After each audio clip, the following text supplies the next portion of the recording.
Saludos. Hoy nos metemos de lleno en algo fascinante. Tenemos una fuente que comenta el cuaderno rojo de Paul Auster. Y no es ficción, ¿eh? Son anécdotas reales que Auster fue juntando. Exacto. Historias llenas de coincidencias, ¿eh? Giros del destino, momentos que dices, ¿cómo es posible? Totalmente. La fuente es una transcripción que las detalla. Y bueno, nuestra idea hoy es desentrañar un poco estas viñetas de la vida real. Ver cómo el azar, la suerte, lo inesperado, pues se cruzan. Sí, ver qué pasa cuando la realidad parece, digamos, más extraña que cualquier invento. Claro, para empezar, ¿qué tal esto? Auster se topa en Irlanda con un bufete de abogados llamado Argue and Fibs. ¿En serio? Discute y objeta. Literal. En 1972, cerca de Sligo, buscaba ayuda legal para una amiga. Auster dice que lleva décadas riéndose de eso, y que si no le creen, que vayan a Sligo. Es que es un inicio perfecto, ¿no? Un detalle que parece un chiste sobre la profesión legal, pero es real. Y subraya esa idea. Lo improbable es parte de la vida cotidiana. Y que el bufete siguiera ahí años después. Le da como más peso, ¿no? Claro, no fue algo fugaz.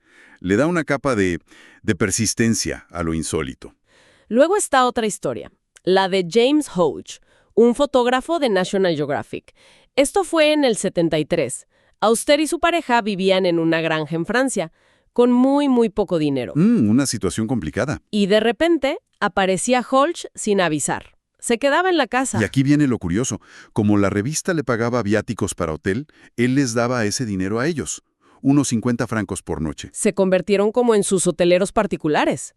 Auster cuenta la desesperación de buscar moneditas para comprar cigarros, o sea. Hoy fue, sin quererlo, un salvavidas económico. Una ayuda totalmente inesperada, que llegaba así, de golpe. Pero es que la situación llegó a ser realmente crítica. La fuente lo describe muy bien.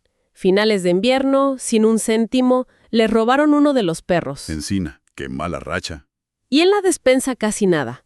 Una bolsa de cebollas, aceite y una masa vieja para empanada. Intentaron hacer un pastel de cebolla. Con el hambre que tenían, al principio seguro le supo a gloria. Claro, pero se dieron cuenta de que estaba crudo por dentro. Lo volvieron a meter al horno. ¿Y entonces? Y para distraerse, bueno, salieron a caminar un rato. Al volver, la cocina llena de humo. Oh, no. El pastel carbonizado. Incomestible. Auster describe ese momento como caer en un agujero negro, o sea, una sensación de abatimiento total. Es que es palpable la desesperación. Dice que estaba menos inclinado a reír o a bromear. Y justo ahí, en el peor momento... Menos de una hora después del desastre del pastel, aparece el señor Hawke. Como caído del cielo. Es un contraste brutal, ¿no? De la miseria absoluta al rescate casi milagroso. Auster mismo lo dice, que pensaba que esas cosas solo ocurrían en los libros. Y fíjate qué curioso lo de la memoria. Recuerda perfecto el sabor del pastel quemado, pero dice que no tienen ni idea de qué comieron esa noche en el restaurante al que Hawke les invitó. Totalmente. El trauma y el milagro quedan grabados. El alivio como que se difumina. Eso pasa mucho. Y me recuerda otra historia de supervivencia extrema que cuenta Auster. Uf, sí, la del tío de un amigo suyo. Tremenda. Segunda Guerra Mundial, Yugoslavia. Partisanos serbios, rodeados por alemanes en la nieve. Una situación límite. Y echan a suertes quien intenta escapar corriendo primero. Al tío le toca el tercer turno. Y ve cómo matan a los dos que salieron antes que él. Imagínate la escena. Terrible. Le toca, corre, siente un dolor horrible en la pierna, pierde el conocimiento. Despierta en un carro de un campesino. Ve la nuca del conductor y de repente, ¡pum! Una explosión le vuela la cabeza al campesino que lo estaba ayudando. ¡Qué horror! Luego lo encuentran tropas rusas, lo llevan a un hospital de campaña improvisado. Un médico ruso ve la pierna destrozada y decide amputar. El tío suplica que no lo hagan. Y justo cuando el médico va a empezar, otra explosión destruye el lugar. Es increíble. Despierta de nuevo, esta vez en una cama limpia, en un hospital de verdad, cuidado por una joven, y con la pierna intacta. Sobrevivió a todo eso. Es un ejemplo extremo de cómo la vida puede pender de un hilo y salvarse por una cadena de eventos violentísimos e improbables. Y el final, emigra a Estados Unidos y termina trabajando como agente de seguros en Chicago. Una vida completamente distinta después de rozar la muerte tantas veces. Una vuelta de tuerca total. Pasemos ahora a conexiones quizá más sutiles, pero igual de raras. Sí, hablemos de esos lazos invisibles, de círculos que se cierran. Primavera de 1980, Brooklyn.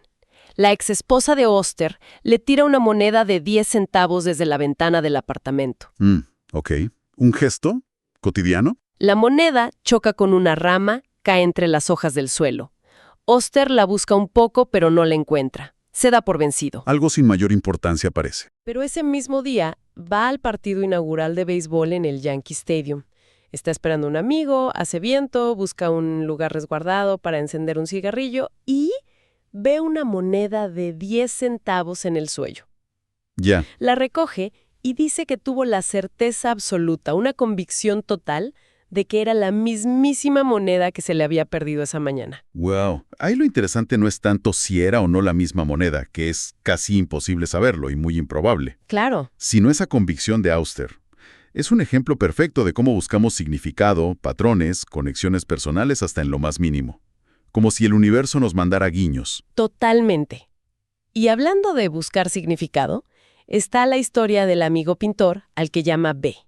Un artista con talento, pero, bueno, sin mucha suerte. Problemas económicos, divorciándose. Una etapa difícil. Un amigo le echa en cara que no rehace su vida. B, como presionado, suelta el nombre de S, una mujer que conoció muy brevemente en Harvard más de 20 años atrás. Alguien con quien no tuvo nada. ¿Y qué dice de ella?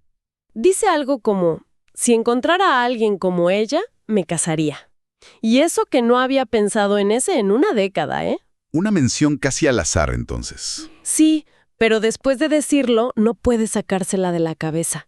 Se obsesiona un poco, piensa en ella intensamente por días. ¿Y entonces? Suena el teléfono. No me digas qué era. Era ese. Llamaba porque se retiraba del mundo del baile y estaba contactando viejos amigos y conocidos. Increíble. 20 años de silencio, una mención casual dispara un pensamiento recurrente y justo ahí llama a ella. Es casi telepatía, ¿no? Totalmente. Y bueno, se reencuentran, se enamoran perdidamente, se casan. Final feliz. Había heredado una fortuna considerable.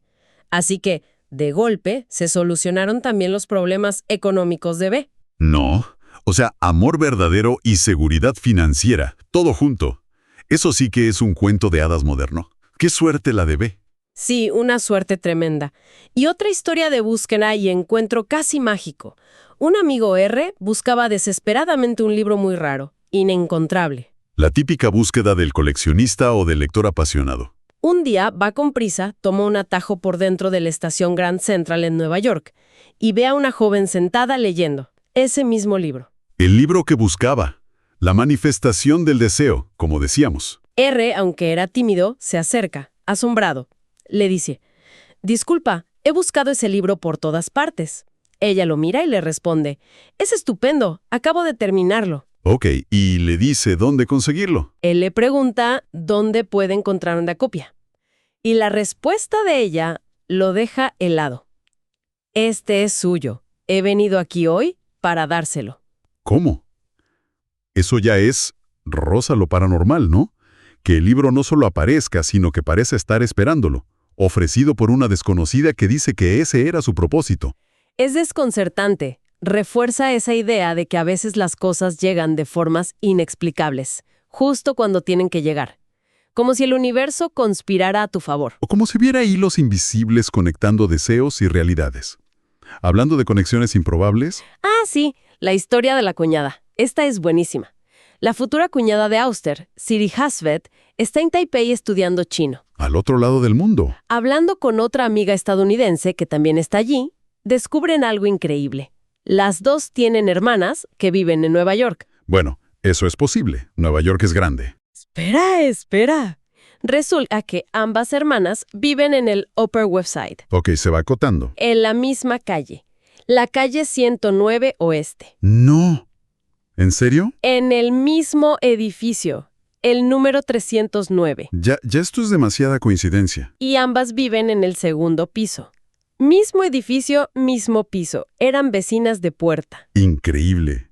Estadísticamente es casi imposible. Dos pares de hermanas conectadas por vivir puerta con puerta en Manhattan, mientras las otras dos se conocen por casualidad en Taipei. Y mientras ellas se maravillaban en Taipei, sus hermanas probablemente dormían en Nueva York sin tener ni idea la una de la otra. ¡Wow! ¿Y ahí termina? No, el círculo se cierra años después.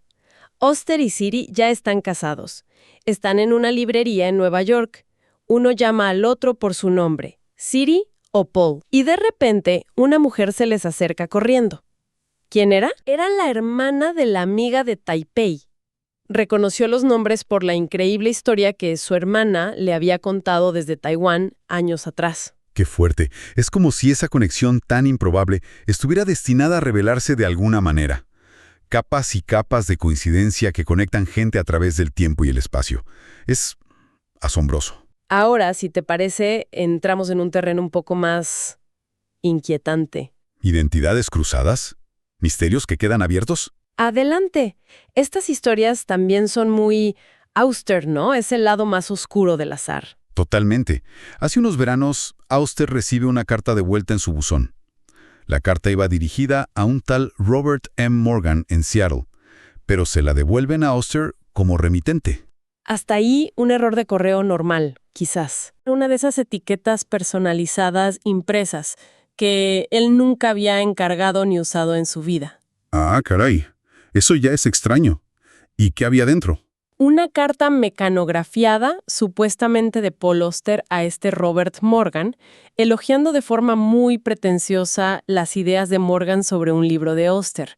Una carta que Auster dice que jamás escribiría así, firmada con su nombre, pero claramente no era su letra. O sea, alguien se está haciendo pasar por él, le escribe a un destinatario que quizás ni existe, y se las arregla para que la carta le llegue de vuelta a Auster. Es perturbador. Muy perturbador. Auster considera la teoría del arte por correo, pero no le convence. Lo más significativo es lo que hace con la carta. ¿Qué hace? La tira. No, la guarda. La tiene en su escritorio durante años, aunque le da escalofríos cada vez que la ve. La considera un monumento a su propia locura, un recordatorio constante de lo poco que sabemos, de lo inasible que es el mundo. Un misterio sin resolver que se queda ahí, como parte de su día a día. Muy inquietante. Sí. Y luego está la historia del poeta francés amigo suyo, al que llama C. Un personaje complejo, carismático pero aislado, generoso pero rencoroso. Infancia difícil, padre ausente. Se crió con su madre y las parejas de ella. Exacto. Y él, a su vez, es como una figura paterna para la hija pequeña de su novia, que no es su hija biológica. Un patrón que se repite, quizás. Puede ser. Un día, C está usando un Minitel. ¿Te acuerdas de esos terminales online franceses antiguos? Sí, el precursor de Internet en Francia. Pues busca, impulsivamente, la dirección de su padre, a quien no ve desde hace 40 años. 40 años sin verlo. Y lo encuentra. Sí, lo encuentra en Lyon y le envía uno de sus libros de poesía. Dice que no sabe bien por qué lo hizo. Un impulso. Una amiga psicoanalista le sugiere una conexión interesante. La hija de su novia tiene 3 años y medio.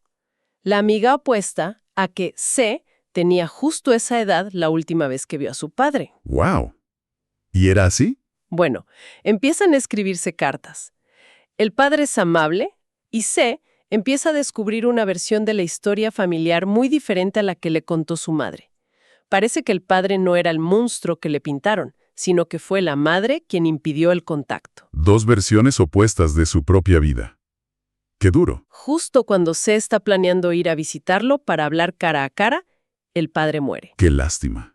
Justo cuando se abría esa puerta. Pero las revelaciones no terminan ahí. Se entera de que el padre sufrió el ataque al corazón fatal el mismo día que C buscó su dirección en el Minitel. ¡Increíble!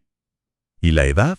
Y sí, confirman que C tenía efectivamente 3 años y medio cuando sus padres se divorciaron y perdió el contacto. Todo encaja de una forma asombrosa y trágica a la vez. Una reconciliación póstuma mediada por la tecnología y una intuición o coincidencia temporal brutal. Y para rematar, la madrastra, la segunda esposa del padre, insiste en compartir la modesta herencia con C, un gesto de pura generosidad hacia alguien a quien no conocía. Una historia muy densa. Identidades fragmentadas, verdades opuestas, conexiones misteriosas. Y a veces las coincidencias no son tan profundas, sino simplemente molestas.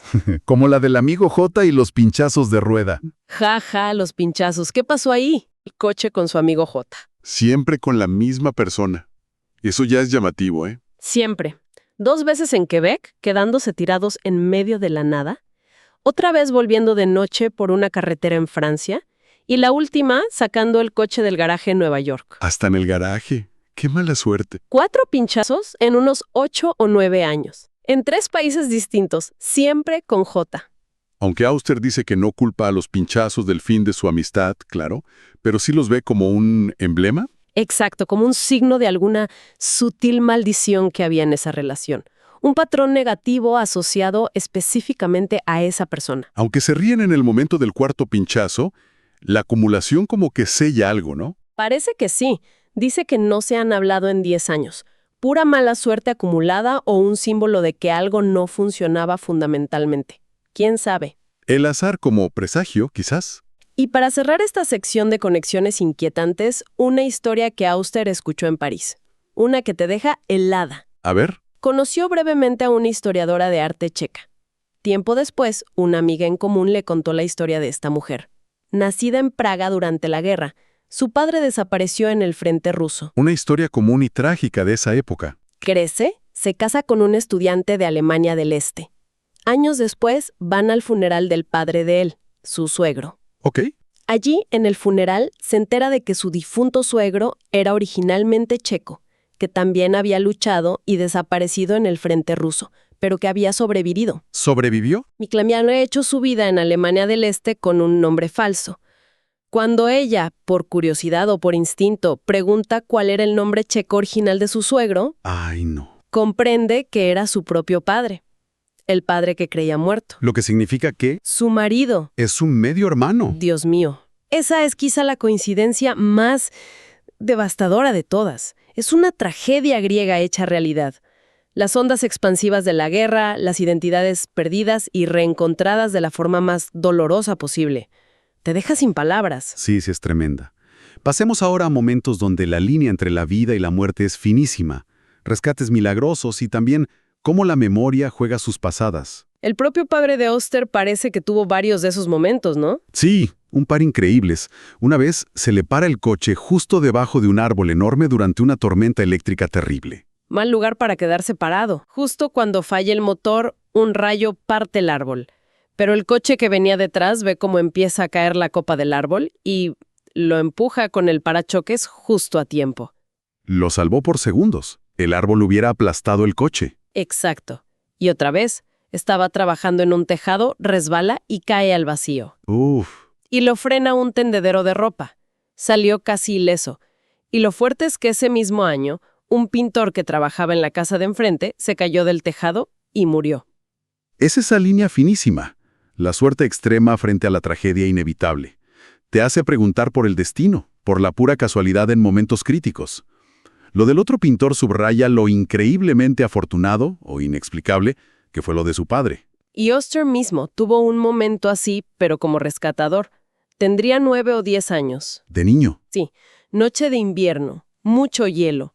Acompaña a su padre a recoger a su hermana y a una amiga de una fiesta de disfraces. La amiga iba disfrazada de princesa con tacones de su madre. Mala combinación con el hielo. Pésima. Al bajar del coche, la niña resbala y cae justo cuando el coche empieza a deslizarse hacia atrás. Auster cree que su padre no puso bien el freno de mano. Peligrosísimo. Auster, sin pensarlo 2 veces, se agacha, la agarra de la mano y la saca de debajo del coche justo antes de que la rueda la aplaste. Su padre pisa el freno y para el coche. Todo dura segundos. ¡Qué reflejos! Salvó a la niña. Él lo recuerda como el momento más hermoso de mi vida. No por heroísmo, sino por la rapidez, la seguridad, la certeza de su reacción instintiva. Un momento definitorio para él. Pero aquí viene la vuelta de tuerca sobre la memoria, ¿verdad? Exacto. 15 años después, Auster se reencuentra con esa amiga. Ya son adultos. Y él saca el tema, menciona el incidente, esperando compartir ese recuerdo tan vívido para él. ¿Y ella? No recuerda absolutamente nada. Auster describe una mirada vaga, un encogimiento de hombros. Cero recuerdo. Lo que para él fue un momento cumbre, vital, para la persona salvada fue un instante intrascendente, borrado por completo. Es que ilustra de una manera brutal lo subjetiva que es la experiencia, ¿no? Un mismo evento, dos pesos existenciales totalmente distintos. Para uno, un hito. Para la otra, ni siquiera un recuerdo. Impresionante. Y finalmente llegamos a un punto clave. Cómo estas experiencias, estas casualidades, se meten en la ficción. Cómo la vida a veces parece escribir la novela. El caso más claro es el origen de Ciudad de Cristal, ¿cierto? Sí. Primavera de 1980, otra vez esa época fértil en eventos raros para Auster. Suena el teléfono en su apartamento. Un hombre pregunta por la agencia de detectives Pinkerton. Número equivocado. Auster le dice que se equivocó, cuela. Al día siguiente, la misma llamada, la misma voz, la misma pregunta por Pinkerton.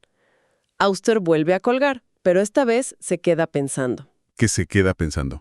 ¿Y si yo hubiera dicho que sí? ¿Y si me hubiera hecho pasar por un detective de Pinkerton?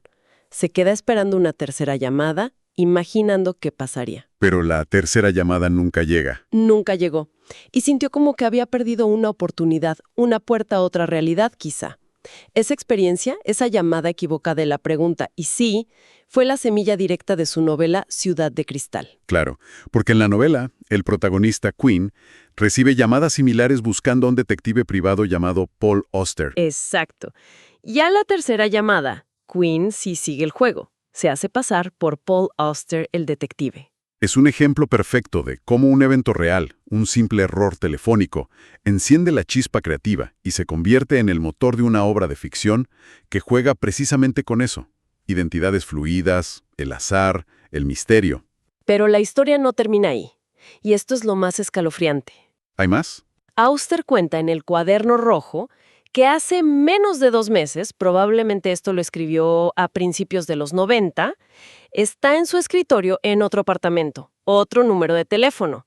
Suena el teléfono. ¿Y? Un hombre con acento español pregunta por el señor Quinn. No puede ser. Buscando al personaje de su novela, el personaje que nació de una llamada equivocada. Exactamente. Auster dice que se asustó. Le pide al hombre que deletree el nombre. Q-U-I-N-N. Confirma que es Quinn. Le dice que allí no vive nadie con ese nombre, que es un número equivocado. El hombre se disculpa y cuelga. Es un eco increíblemente bizarro. Décadas después, la ficción parece devolverse a la realidad de la forma más inesperada. Una llamada real inspiró la ficción de Quinn, y ahora una llamada real busca a Quinn en casa de Auster. Difumina todavía más esas líneas entre la vida del autor y su obra. Como si las historias, como dice Auster, continuaran escribiéndose a sí mismas sin necesidad de autor. ¡Qué cierre para esas anécdotas! La verdad es que sí. Hemos recorrido un laberinto de historias reales, recopiladas por Paul Auster, donde lo que manda es la coincidencia, el destino caprichoso, esos roces con la muerte, conexiones que parecen imposibles. Y esa delgada línea entre lo más normal y corriente y lo totalmente extraordinario. Son testimonios, como insiste Auster, de que esto ha sucedido de verdad. No es invento. Y te deja pensando, ¿no? Queda flotando esa reflexión. Sí, somos nosotros los que buscamos patrones en el caos para darle un sentido, una narrativa a la vida. O de verdad allí los invisibles, fuerzas que no entendemos, tejiendo estos momentos tan asombrosos. Quizás lo más interesante sea pensar en las propias historias no contadas. Esas coincidencias o giros inesperados que cada persona seguro guarda en su cuaderno rojo personal. Exacto. ¿Qué eventos inexplicables han marcado las vidas de quienes nos escuchan? ¿Qué historias guardarían ellos? Con esa pregunta en el aire, creo que podemos concluir esta exploración de lo improbable hecho realidad. Ha sido fascinante. Definitivamente. Un viaje por las vueltas inesperadas de la vida. Hasta la próxima.